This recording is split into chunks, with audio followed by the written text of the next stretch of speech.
Good morning, comrades. Under socialism, we won't start before 10 a.m.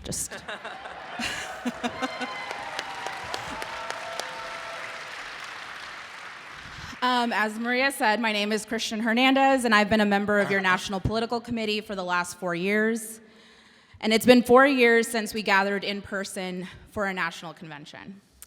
I think back to that 2019 convention frequently, but particularly in the last week, because of one critical moment during that convention, where we watched in horror as the news broke about the massacre in El Paso, where 22 lives were taken from us by an armed white supremacist who drove over 8 hours to carry out his attack on a predominantly Hispanic community. Because in that moment, I felt a deep fear that has never fully left me over the last 4 years. This is fear I've known too well, fear caked into the face of my loved ones, of my neighbors, and of people who look like me. A fear that is all-consuming and persistent. But what kept me going in that moment was all of you. When I stood up here struggling to read the words of our comrades, y'all shouted, "We have your back." And though I was still afraid, I knew I would never be alone with my fear because y'all kept me going. And just on the other side of fear was hope and courage. In these moments of rising fascism, I think back to the words of our El Paso comrades who at the time wrote, "We have to come together and protect ourselves because white supremacy is here, it's been here, and it won't go away until we make it go away."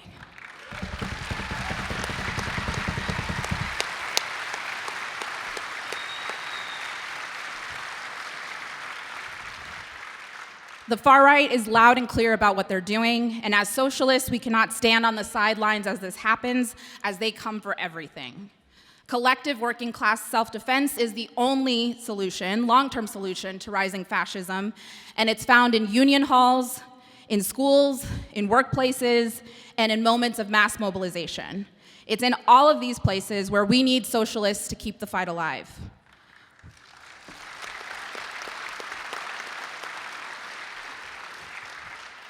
And we have kept the fight alive. While no doubt we face many organizational challenges that come with the route that we have chosen and the political moments that we've seized on, growing at a rate faster than we could keep up with. Being member-funded and member-driven requires intentionality and diligence with our recruitment, external-facing campaigns with meaningful and clear ways to get involved for retention, and a clear directive to ask members to contribute to the organization's collective resources. That means I ask each and every one of you today to dig deep and co-lead our drive to implement income-based dues this year. This means giving a percentage of your income rather than a preset membership rate in monthly dues. Yay, income-based dues. Now you might ask yourself why. Why? Because a lack of organization is our biggest obstacle to power, and as such, also our most urgent directive, to build a sustainable, militant, and mass organization capable of waging the fights before us today. Besides funding our work, we also cannot let the harsh realities of the moment that we live in stifle our revolutionary imagination, and I'd be remiss to not make note of how our chapters are already doing this work. So briefly, our Build Public Renewables Act win in New York, one of the largest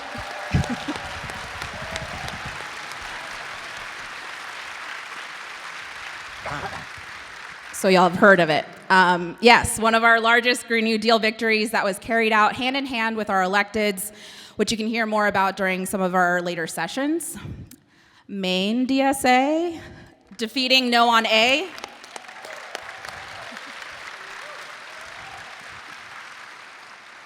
Maine DSA defeating No on A, a measure designed to roll back rent control through their campaign for a livable Portland by 67%. Yeah. Could have been 69%, but here's next time. Sorry. New Jersey DSA led a coalition effort to secure a housing win with right to counsel approved through a unanimous council vote.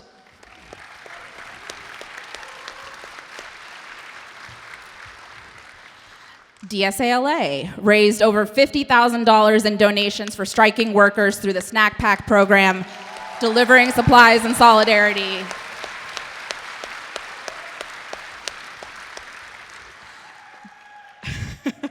can tell where they're sitting.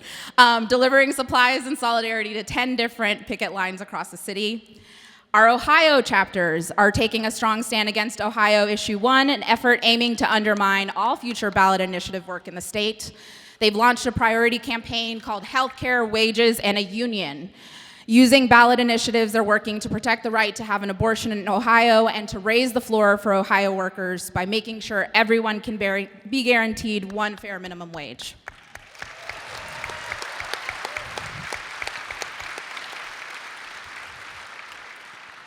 Seattle DSA has also recently begun an effort to raise the minimum wage through a Raise the Wage campaign that was nationally endorsed recently.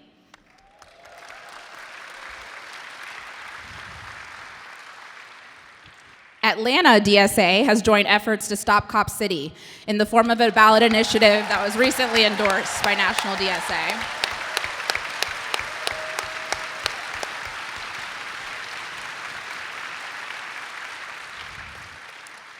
And of course, our National Strike Ready campaign, mobilizing over 100 chapters to stand strong alongside UPS Teamsters in their fight for a fair contract.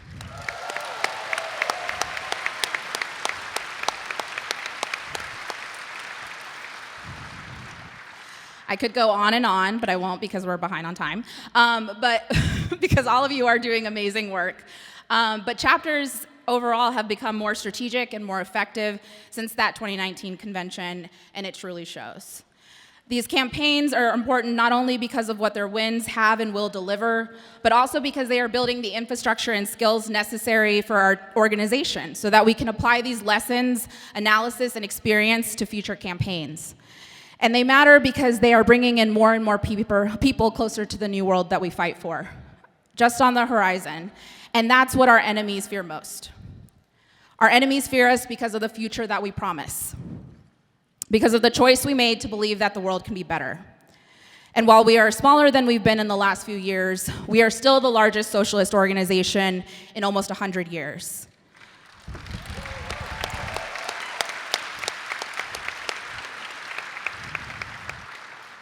That is a responsibility that we bear, to stand strong as a force for socialism while also recognizing how much larger and powerful we need to become to achieve the demands that we have before us.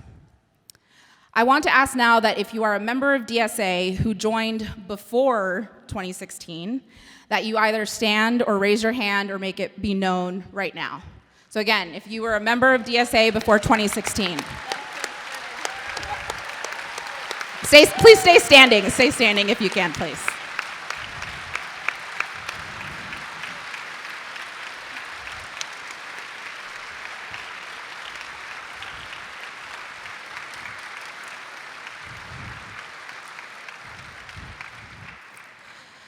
To those of you standing or raising your hands right now, I offer a thank you on behalf of the DSA of today, who could not be here if it weren't for all of you.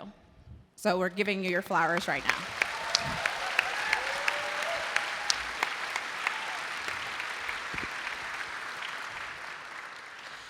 Because though you may have joined a much smaller organization, you kept the flame of socialism alive while many of us were still finding our way home.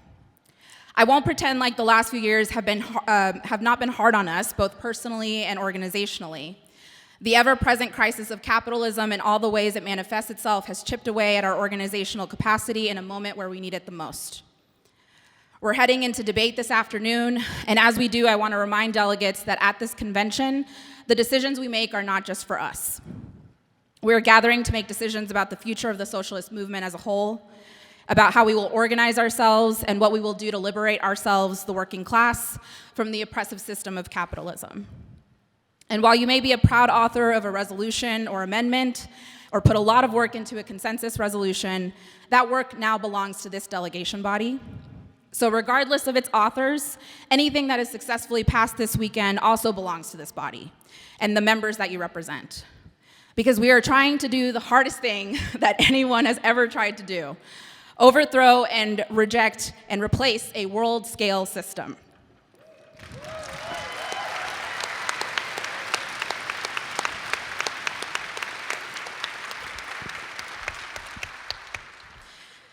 It's not easy, and the decisions we make here this weekend matter. They matter now, and they will continue to matter in 20, 50, 100 years, because just as we've inherited this torch, we also will pass it on. I encourage you to keep this in mind as you debate today and through Sunday. We have a responsibility to make our movement a strong, fighting one, so that it stands a chance of defeating the enemy. We have an opportunity to build on our work and our growth to emerge a stronger, more cohesive DSA. The capitalists are organized, and we have to be too. To be surrounded by members from chapters small and large all over the country who rise to the challenge of a world in crisis, building power in every corner, is truly an honor.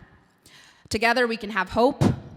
Together we can be a force against our shared enemies, neoliberalism, fascism, imperialism, racism, and capitalism, basically all the isms.